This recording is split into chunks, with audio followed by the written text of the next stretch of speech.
Bonsoir à tous et bienvenue.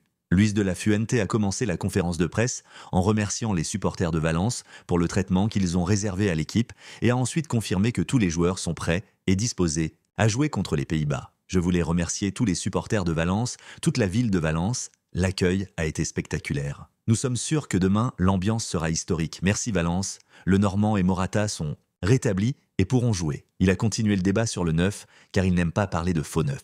Je n'aime pas ce nom. Nous jouons toujours avec un avant-centre, nous avons peu de faux pouvoirs. Oyarzabal peut y jouer, Dani Olmo aussi, Merino a joué comme numéro 10. Nous choisirons un 11 de départ composé de joueurs fantastiques pour ce match très difficile. Il y a Ferran, Samu, Oyarzabal, tous avec des talents différents, a déclaré l'entraîneur. Effort des ailiers pour aider les arrières de latéraux, l'entraîneur n'a aucun doute sur les efforts des joueurs. Je n'ai pas besoin de leur demander d'efforts, ces joueurs se donnent à fond. C'est naturel pour eux, ils sont généreux et travaillent exceptionnellement dur. Nous allons essayer de minimiser le potentiel des Pays-Bas. C'est une très bonne équipe. C'est étrange. Nous avons eu plus de possession qu'eux, nous avons tiré plus de fois au but, et nous avons le sentiment d'être à la merci de l'adversaire. C'est une grande équipe, et il est normal qu'à certains moments, ils prennent l'initiative. Avec nos armes, nous sommes capables de leur mener la vie dure. Ces moments où nous étions très longs, plus vulnérables à l'intérieur, et ces minutes-là, même en sachant que cela peut arriver, un entraîneur n'aime jamais perdre le contrôle. Nous allons essayer d'être plus efficaces en défense, et bien sûr de faire preuve de la même efficacité et du même talent en phase offensive, mais n'oublions pas que nous avons tiré plus de fois au but qu'eux. Ce match pourrait être la finale du championnat d'Europe. Heureusement qu'ils ont dit que la Ligue des Nations n'était pas intéressante, ils voulaient minimiser ce que Nico Williams avait dit. Comment va Nico? C'était une remarque très familière, rien qui frise l'irrespect. Ne prenons pas cette expression en considération, nous serons certainement à la hauteur de la situation.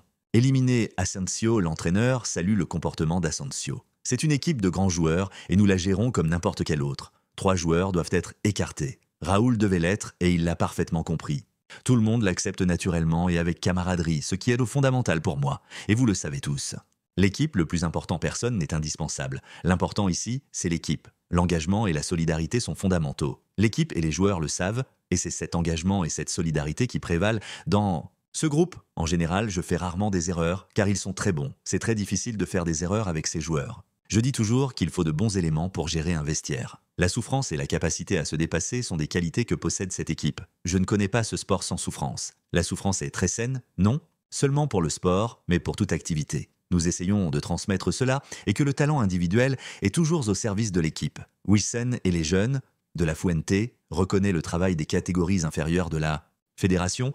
Pour beaucoup, l'émergence de Wilson est une découverte. Il est avec nous depuis un certain temps avec Santidenia chez les moins de 21 ans. Beaucoup de joueurs que vous qualifiez de surprise ne le sont pas. Nous connaissons très bien le potentiel de ce pays. Le football espagnol est une source inépuisable de talent.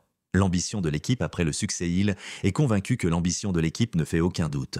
Le problème avec la victoire, c'est qu'on s'y habitue et qu'il est difficile de perdre son avantage. Nous voulons poursuivre sur cette lancée, sachant que les défis deviennent chaque jour plus difficiles.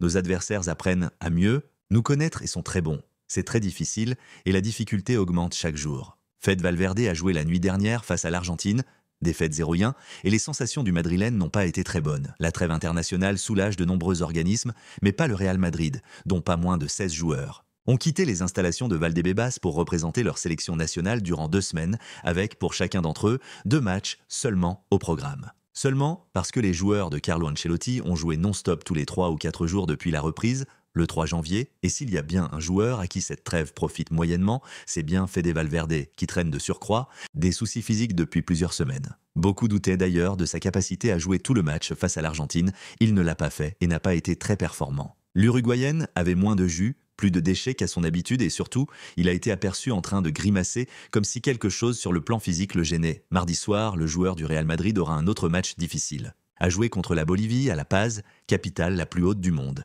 Et ça, assurément que ça inquiète la Maison-Blanche compte tenu des rendez-vous cruciaux à venir sur les prochaines semaines. Des semaines qu'il grimace pour rappel, Fede Valverde avait joué le match retour contre Manchester City avec des problèmes physiques. Il l'avait également fait contre l'Atlético de Madrid puisque Carlo Ancelotti ne peut s'en passer. L'Uruguayenne s'était blessé au biceps fémoral face à Osasuna le 15 février dernier, mais il avait terminé la rencontre. Dans la foulée, il avait manqué 3 matchs consécutifs. Face à Girona au Bernabéu, face à la Real Sociedad en Coupe du Roi, et de nouveau en Liga face au Real Betis.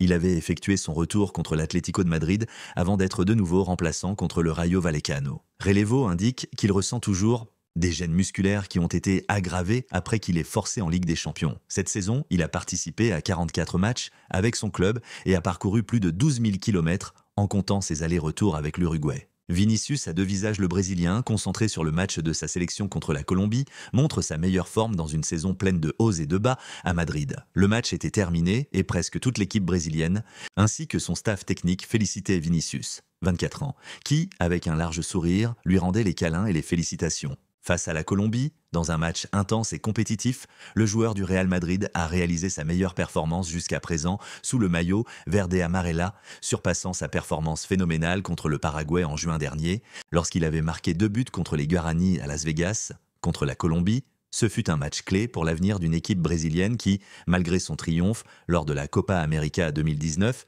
est toujours à la recherche de l'identité et de l'écosystème du jeu qui lui a valu le surnom de Jogo Bonito, lorsqu'elle était considérée comme les quintuples champions du monde. Et surtout, il cherche toujours un leader sur qui compter pour la Coupe du Monde de l'année prochaine, avec Vinicius et Rafinha tous les yeux rivés sur lui. Vini, conscient des traumatismes qui frappent le quintuple champion du monde depuis la défaite humiliante contre l'Allemagne, 1-7, au stade Mineirao de Belo Horizonte, a décidé d'accepter le défi et de prendre le taureau par les cornes devant les Colombiens. Allongé sur le côté gauche, il commença à percer l'arrière-garde du Café. À la 7e minute, il a profité d'une action individuelle.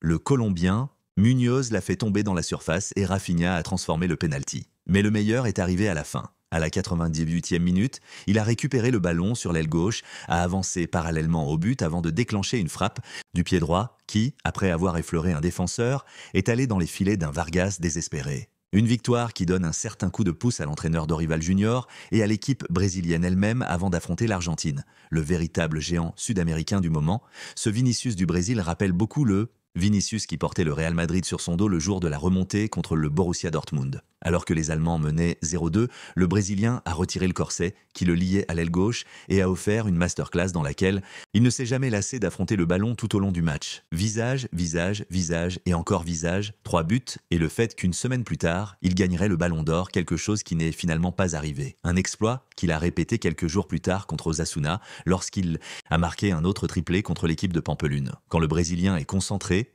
il réalise des performances prodigieuses dans lesquelles personne ne parvient à l'arrêter. Un autre exemple est la formidable remontée du Real Madrid contre le Barça en Coupe au camp Nou 0-4, dans laquelle Benzema a réalisé l'une de ses dernières de grandes performances au Real Madrid en marquant 3 buts, auxquels le Brésilien a participé à tous. Nous voyons maintenant un Vinicius avec un visage différent, plus dissolu, plus dispersé, avec le sentiment qu'il s'échappe à certains moments des jeux. Trop de haut et de bas. Cela s'est vu lors de la défaite contre Lille, où il a été réprimandé à plusieurs reprises par ses coéquipiers pour ne pas avoir aidé à récupérer le ballon, ou contre l'Atlético Madrid en coupe, ou après avoir perdu un ballon, il a reçu quelques réprimandes de Rudiger et Bellingham. C'est l'autre côté de Vinicius, celui que tout le monde veut voir, comme celui qu'il a montré avec le Brésil contre la Colombie. N'oubliez pas de commenter, liker et partager. Merci beaucoup et à bientôt.